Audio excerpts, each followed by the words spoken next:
welcome Sally. Thank you. I'm happy to be with you today. Sally's going to be one of 32 authors at the Fall Book Festival in October that will take place at the historic Greer Depot in downtown Greer, South Carolina. Sally, we're excited to have you to be a part of us. Tell us about your books. Well, uh, I have a cozy mystery series that I write. My sleuths are two sisters in their 50s Mm. who are gardeners, and their knowledge of gardening helps them solve crimes. Now, Oh. if that sounds at all familiar to you, you may like the PBS series Rosemary and Thyme. That was the inspiration. And I thought to myself, well, why can't we have an American Rosemary and Thyme? And why couldn't Mhm. sisters?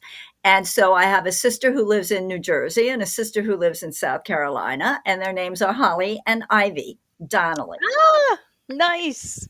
So I just completed book 7 in the series, The Blooming Book Club Murder. The word bloom Oh. appears in all my titles. I said Oh, okay. the first book I titled Second Bloom because the sisters experience a second bloom at the stage in their life when many people are resigned to getting older, and all Oh. because of a murder investigation that they get involved in. And I, then the second one was Frost on the Bloom, and the third one was let's see what it is. As Full the bloom, full bloom. Okay. Now as they're right over your shoulder. I always tell people this was before I realized I needed the word murder or mystery in my title. And Ah. I have murder or mystery also and the word bloom in all of my titles. So, yeah, the two sisters are one is an adjunct faculty member at the community college where she teaches English composition. The other sister is a retired nurse whose husband has recently passed away, so she's a widow. And that's where the series begins. Mhm. Uh, and of course, I have, as with all cozies, I have a cast of characters who recur from book to book. Mhm. Most importantly, Nick Manelli, the love interest for Holly. Oh. Yeah, absolutely. And then Kate Farmer Mhm. is Holly's best friend, and she has a little bit of ESP. She's Italian and Okay. American Italian, but Mhm. her grandmother, who is deceased, frequently comes to her in dreams with messages. Ooh. Okay, so we've got that character, and and in some of the books, I've created these other quirky characters Mhm. that I'm very excited to have brought them back in the last two novels. So Nick has a son, Nicky, uh, Mhm. and he is introduced in Murder Under Tuscan Blooms, which is the fourth book in the series. He has come back in the last two books. But Mhm. then there are quirky neighbors of Kate. Kate lives up in the Catskills, and Mm. uh, two men, Benny and Razor, move in next door to her, and they're quite original characters. And they came back in the novel, The Mystery of the Bogus Blooms. So, and in this book, I'm very happy that the folks who've given me any feedback on this book, it's been out just since April, but the feedback that I've gotten is people love two new characters. I have older women named Bethana and Vonda. And Ooh. uh, this book is set in South Carolina. Oh, nice. Okay, so you and I were talking before the program started about moving. Mhm. This book, Holly comes down to South Carolina to help her sister pack up her house and move into a condominium. Ah.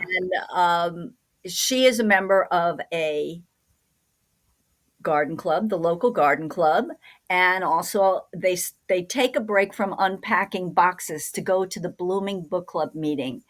And this is chapter 1, so I'm not giving too much away. Mhm. At the end of chapter 1, the body of the uh, president of the garden club is found unconscious in the restroom.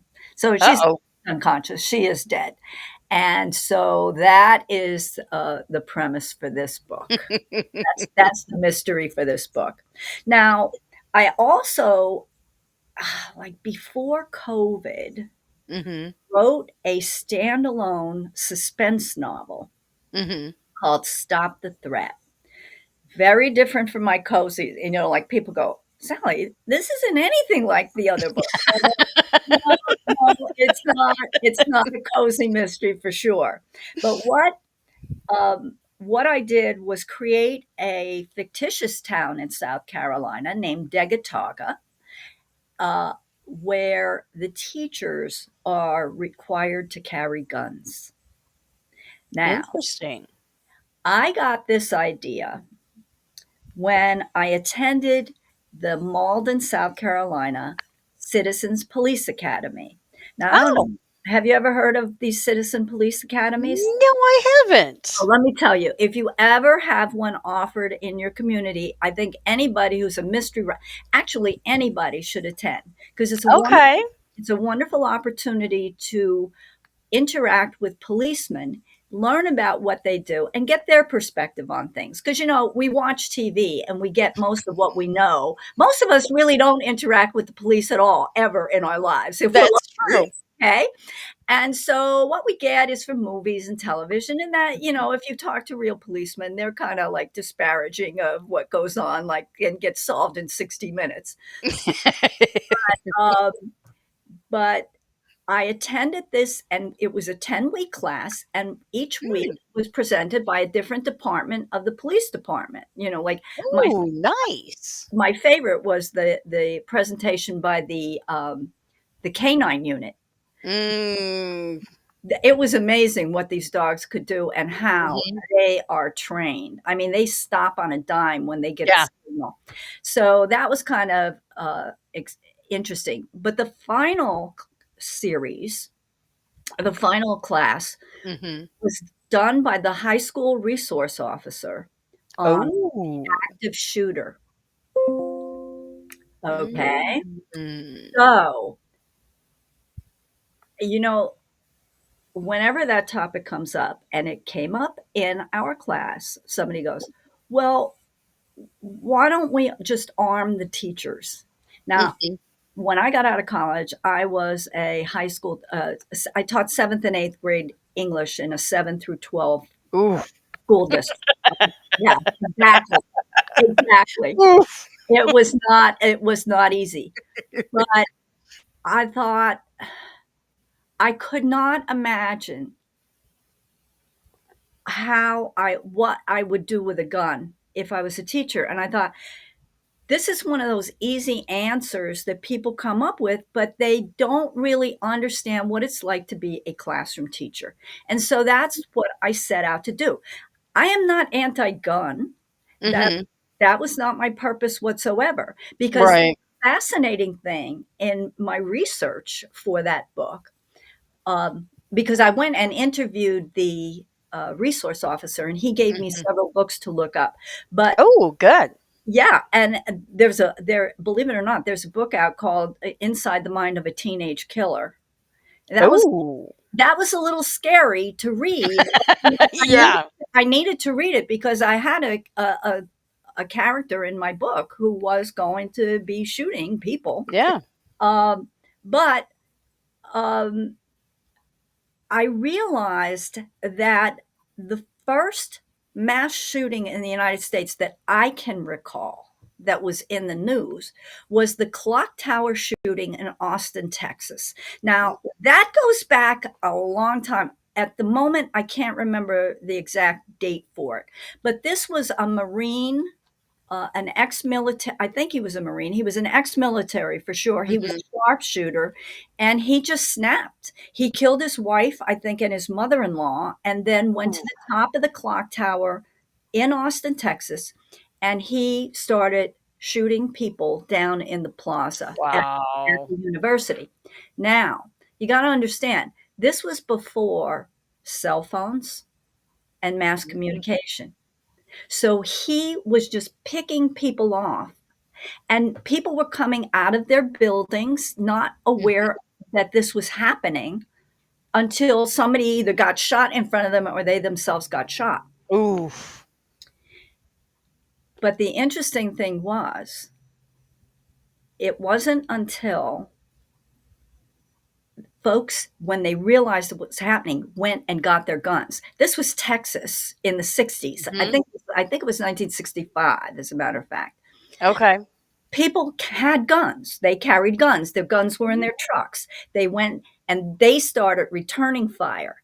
Oh. Once they did, that did in fact reduce the number of deaths because he no longer could just take aim without having to worry about getting hit himself. And once people started returning fire, he couldn't, get as many hits Mhm. as he had gotten before they started shooting at him. So I learned things like that when I was Mhm. researching these things. So anyway, the purpose of that book was not it's not an anti-gun diatribe by any means, but I wanted folks to think about what could happen if a teacher who's not trained as a you could take me to a shooting range and teach me how to Mhm. shoot a gun, but a teacher who's not trained to actually take oncoming fire, because that's the thing that I kind of knew the school resource officer, the way he answered the question, said if a person has military training or Mhm. some police experience, some law enforcement experience, those are the people he would trust to have guns. Because he said Yeah. to arm teachers, all those guns in the school, think about that, just all those guns. Yeah. Where do teachers keep their guns? Where are they going to keep their guns? So I have several, I've gotten great reviews on the book. It Mhm. does not sell as well as my cozies because nobody wants to read that stuff. But I'm very proud of very proud of that book. And I have to tell you, I'm independently published, so I Mhm. don't have to worry about someone telling me you should or shouldn't do this. So now Mhm. I am currently working on a Celtic fantasy book. So I'm genre, Ooh. which is not an easy thing to do because when people know you for one thing, that's what they want from you. Mhm. But I am trying something new. I just finished this book. I was very happy to have finished this before um, I've got like one volume of the fantasy book. Mhm. I think it's going to be two volumes in one book. Um, Okay. so that's what I've got on the burner right now. What's your projected publishing date for the fantasy book? Oh gosh, not before the end of 2026, I think. Okay. So Not, you're at the beginning stages of yeah, that book. Okay. yeah. Yeah. Well, I'm like I'd say I'm halfway finished, but I don't see it. It's not in 2025. I can Yeah. pretty much guarantee it's not going to be done before Christmas. Yeah. Yeah. Even when you independently publish, it's still not a quick road No, because to you still have to have folks edit your book and read it, mhm. edit it, give you their comments and work on it, revise it. And then there's the formatting, which, fortunately I had a career in marketing and I know Mhm. I'm computer savvy and I can use Kindle Create without any difficulty, but still, Mhm. even when you know how to do it, and I've done several books, every time I go, you do it once a year, uh, Right. right? And when you sit down, you go, "Oh, wait a minute, how do I do that again?" But And if it takes more than 1 year to get the next book out, that memory goes even further. Yeah, yeah, exactly. You got a learning curve every time. And then, of Yeah. course, things change too. Uh, Mhm. so the software changes a little bit, and then sometimes it's just slightly different. But basically, um, uh, yeah, I can do it. I can get through it, but it takes time. It takes So, what software are you using to write in then? okay. Interestingly enough, I my first several books were only written in Microsoft Word, Mhm. and I actually this was pre-Kindle Create, Mhm. okay? So they had a s a f template that they would give you that you could put your book into, and that took a little more work to get it, Mhm. the way it's supposed to be. But when and this is going to sound funny, but I never had trouble sitting down and writing my story. I write beginning to end. And Okay. I was always amazed when I would hear writers say, "Oh, I write a chapter, I write the beginning, I write the end, then I write a chapter here and there." And I think, "Oh my God, how do you do that?" To me, a mystery is not an easy thing to write. Mhm. Literary people turn their noses up at, they call it genre writing, it's not Mhm. literary. But, if you're telling a story, just a straight narrative, you can go Mhm. anywhere you want and have the Yep. characters end up anywhere you want. In a mystery, you have to have everything tie up at the end, and you Mhm. have to have worked in enough red herrings, Mhm. clues throughout the book. Otherwise, readers read a mystery because they like a puzzle. They like Yeah. seeing who done it, you know? Mhm. And if you haven't done that fairly, uh, they're not gonna like you. They're Yeah. not going to go to your second book. Okay? That's Exactly. there is to it. So that said, that's my mystery. That's writing mysteries. And pretty much the other story, Stop the Threat, I wrote it Mhm. exactly the same way. But when I started writing the Celtic fantasy, Mhm. ideas would come to me Mhm. because I was also researching a lot of Celtic folklore. Okay.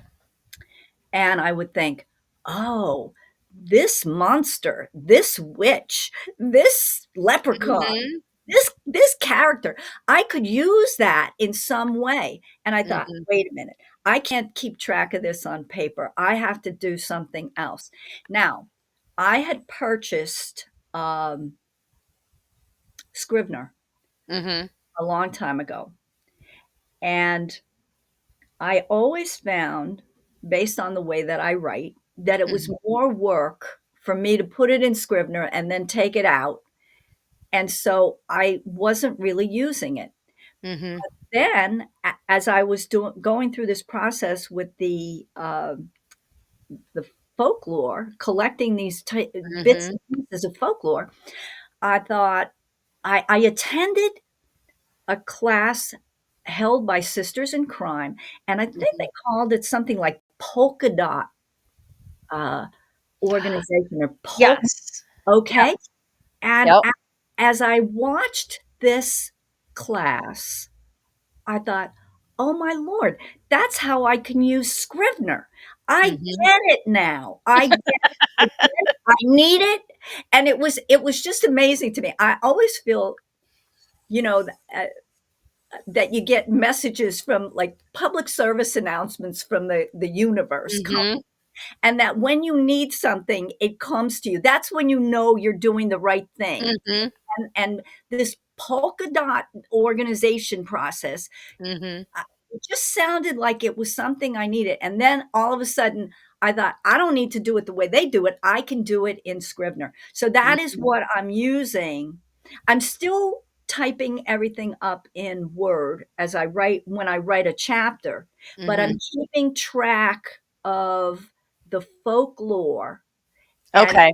have an idea for a chapter, I don't write the chapter, but I go, I need a chapter that does this. I need a chapter that's going to introduce this creature or this character or this fantasy or whatever it is. And that's been working really well for me because I can then find what I'm looking for. I don't lose bits and pieces. Okay. So Yeah, that's what I use. I always find it interesting to see what other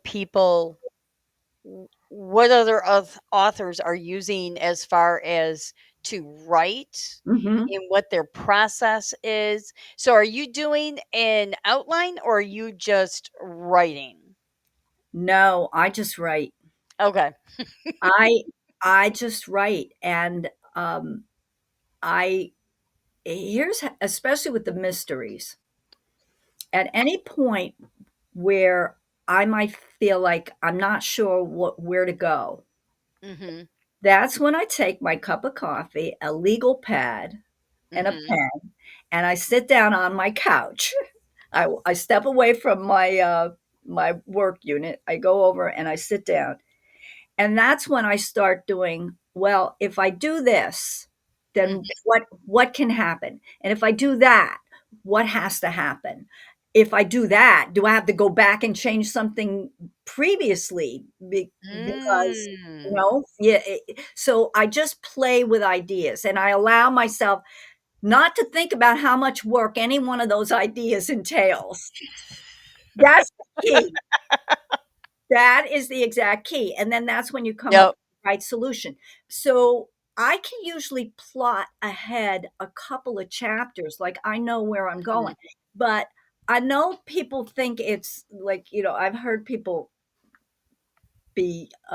make unkind remarks about people who do this who work this way, but the bottom line is that the characters it's writing is a unique process. I mean, you're a Mhm. writer yourself, right? Yep.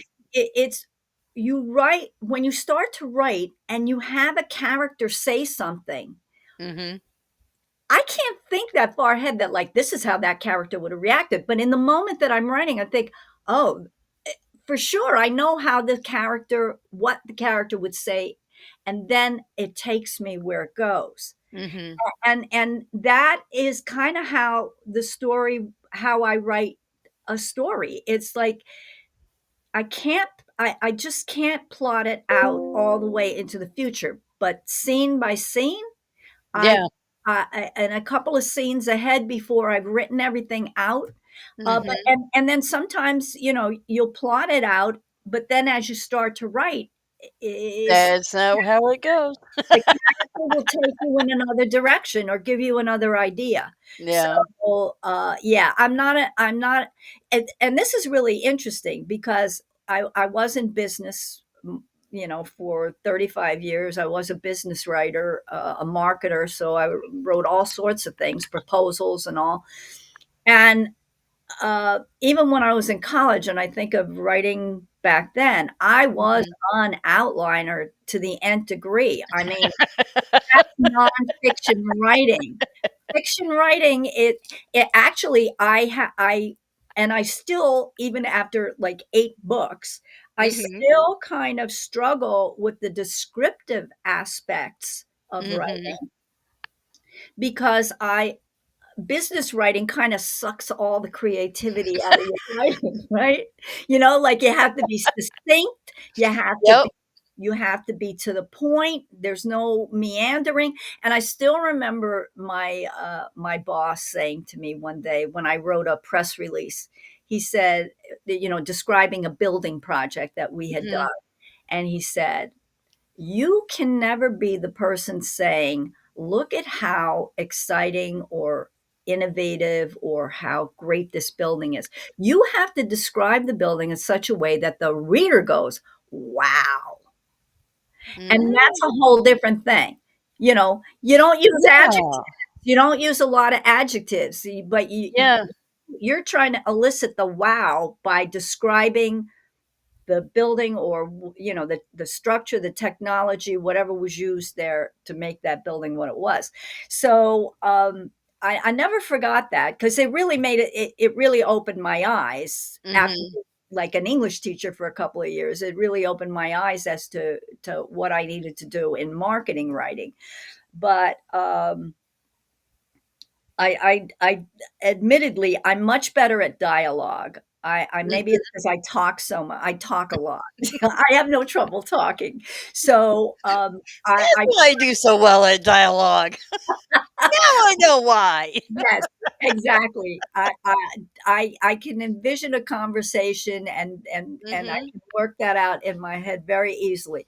But the descriptive part, that takes a little more work for me. I have Yeah. to usually go back and well, I work with a critique group, so that's Oh, something good. that that's something that I feel everybody you spend a lot of time alone when you're a writer, so Mhm. you really need a community to help you and to bounce ideas off of. So I have a critique group that we've been together for 10 years. Mhm. And so we know each other very well. And they point out, Sally, you need a little more description here. Yeah. Ask, describe the colors of things, Mhm. that sort of thing. So it's very helpful to have people reading your work Mhm. and giving you some ideas where you need to make it where you can make it better and stronger. Yeah.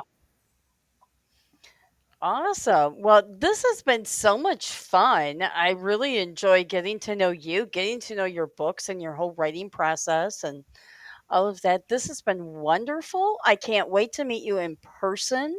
And Same. we're gonna spend October 18th together with all of the other authors and food.